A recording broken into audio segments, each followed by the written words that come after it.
Hi all. The reason I'm making this series of videos is mainly for people over 50 who woke up one day and suddenly realized, "Oh shit, I have no retirement." That was me when I was 59, which is this year actually. I had every opportunity, like everybody else, to start a retirement account. In fact, I did two or three times over the years. And then some emergency always comes up and you cash it out, or you change jobs and it's a real pain in the ass to bring your retirement account with you. Well, I think I have a solution. And this video series will be about following along with my solution. You'll see if it works or doesn't work. I 99% sure it's going to work. I've been working at it since last spring. I started out, I thought, I want to learn something new. So I went and I learned online how to day trade. So here I am, I'm day trading. I'm terrible at day trading, partly because my account is too small and just too much fear. I mean, I could afford to lose it. I would never day trade anything that I could not afford to lose. But still, you want to win. You don't want to lose. So anyway, you do stupid things when you're afraid to lose.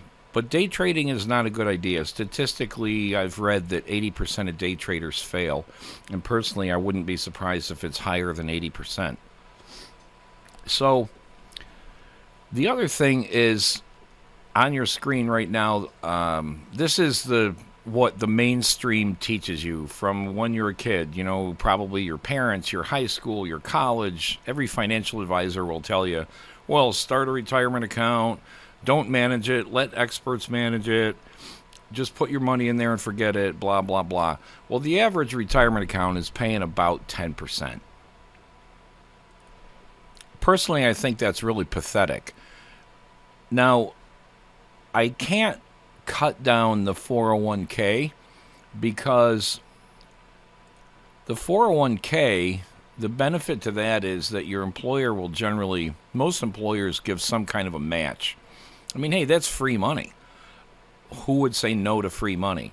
But on the other hand, it's going to the same old professional managers. They're charging a fee. There's an annual fee associated with most, if not all, of these things.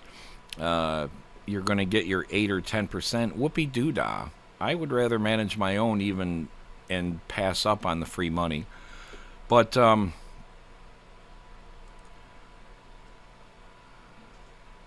I just wanted to show that. And let me drag this over here. This is. Why is that working out like that?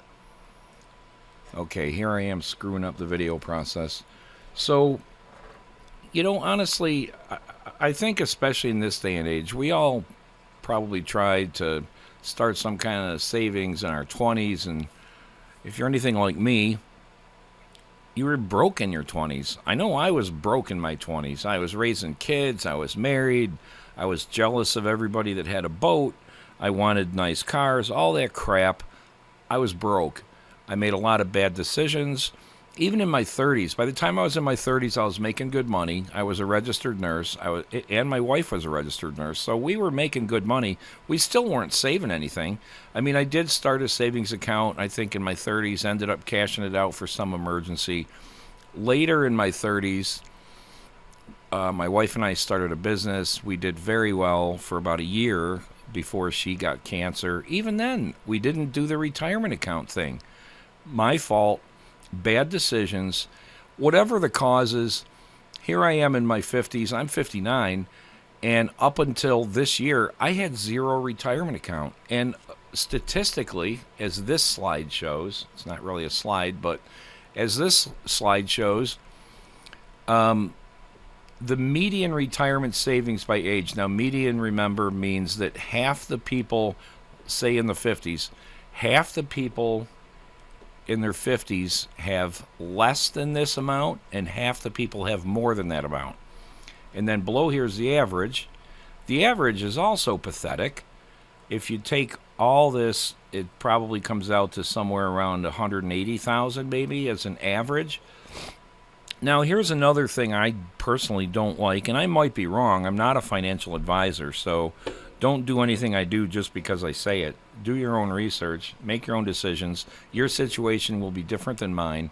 But one more thing I hate about the mainstream methodology that they teach everybody, you buy stocks, you buy dividend stocks, you sit on stocks for years, maybe you sell one and buy another one, whatever.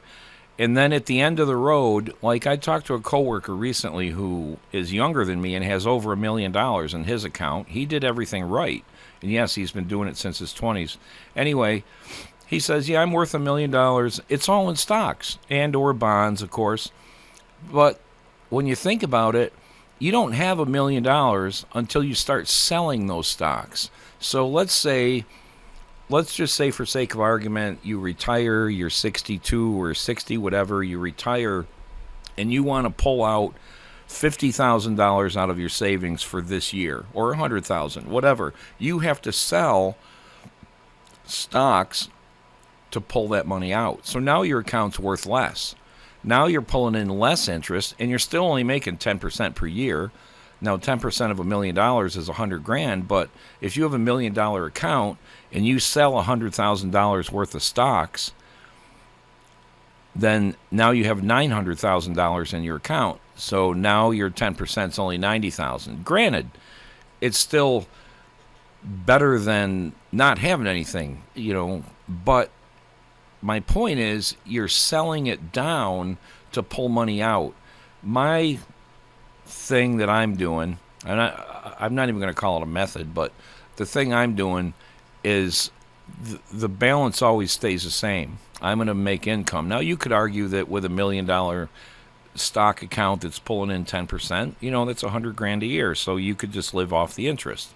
Hell, my grandmother did that.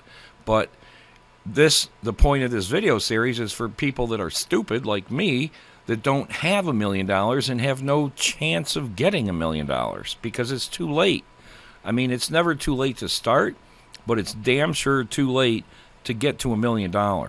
So what if you retire and your Social Security payment is like $1,400, $1,500, $1,600 a month? Maybe yours will be less, maybe more. How many people can live on that? I mean, that's living pretty poor. So if you've only got $50,000 or $100,000, if you're lucky, in a retirement account, 10% of that is not going to make that much difference. So my method is, or my hope is to get my account up to $200,000 or $300,000, and I'm shooting for, I'll be happy if I can pull 5% per month. And so far, I'm way above that, but it's a small sample size, I'll admit. But if I can pull 5% per month, and I believe it's very doable, I've had other traders tell me it's very doable, that they've been doing it. I've had some traders that tell me that they're doing 10 and 15% per month, which, you think, well, that's 100%, 120% per year. That doesn't seem feasible. I think it is feasible. I think you don't hear about it because the mainstream investment advisor, counselors, whatever, they don't want you to manage your own. They want the massive millions of dollars in fees they pull in every year for doing the management. Okay, I was off on a tangent. Let me pull this other thing over here. Oops. Sorry for going on a tangent. I'm really going to try to keep all these videos to 10 or 12 minutes, so I better hurry up. So this shows the median retirement savings by age. I already showed this. Where did the one I just pull over go? Give me a sec. Median. Okay. So this is the average. This is the reality. This is what the average person has. Oh, we already showed this. All right, let's get rid of that, which is, I think, pathetic. This is what they say you should have. By the time you're in your 50s, you should have 6 to 7 times your annual income. So let's say you make $70,000 a year. I'm going to pull up a calculator because my math is terrible. $70,000 a year times, what are they saying, 7 times your annual salary? You should have $490,000 by the time you're in your 50s. Some people have that. I don't think the greater percentage of people have anywhere near that. So those are the people this video series is geared to. Stick with me. I'll show you what I'm doing. We're doing options. I'm trading options, and I'm doing so far very well at it, and I'm already over 10 minutes, so I think I'll do a part 2 to this video. I'm going to explain a little bit what I'm doing in part 2, so follow me, tune in, hit the like button, please, that helps, and subscribe. And that way, when I post a new video, you'll find out. Thank you.